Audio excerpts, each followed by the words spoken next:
Yun, usap-usap. Nandito nga tayo ngayon sa Plaza Quezon, Naga Camso. Time check, 6:40 ng umaga. So, umalis nga tayo kanina ng around mga 6 o 6:05. Daanan lang muna natin yung sentro. Dito sa sentro ng Naga. Yan. Tayo gagawin ron sa may kilometer 3 or 435 doon sa Tandaya Highway o doon sa National Road. Target natin ngayon ang 40 to 50 kilometer. So, ito yung magiging parte ng ating 100 kilometer walk. Bilang matuloy-tuloy nung nakaraan gawa nung sunod-sunod yung mga major event ng weekend. Gawa nung after natin mag-25, nagkaroon ng bagyo after a week. Ayan. Tapos sumunod naman itong nakaraang national rally.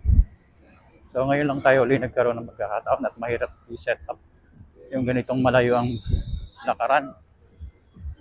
Ayan. Pakita lang tayo dito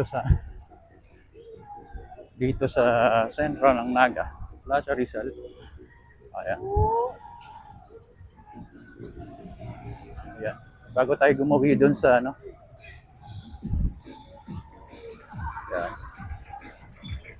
Bago tayo gumawi doon sa kilometer 345.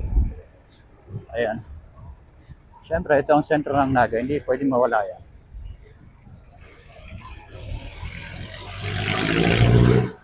Yan ang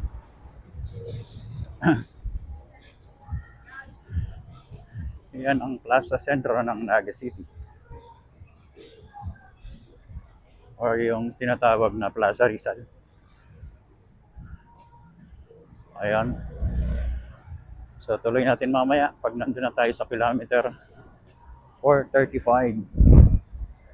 So hopefully makaya natin yung 40 to 50 kilometer kung kakayanin. At ang pinaka-challenge kasi rito, yung tansyahin mo yung tamang tempo kung saan ka gagabihin or saan ka titigil para magpahinga or kumain. Gawa nung challenging dito sa Bicol, yung mga highway kadalasan malayo na sa kanayunan. So, syempre for safety purposes, dapat alam na natin yung mga hihintuan natin. So, yun lang muna. Papunta na nga tayo sa kilometer 435. Doon tayo magsisimula. So, almost around 2 kilometers yata. More than 2 kilometers doon sa pinanggalingan natin.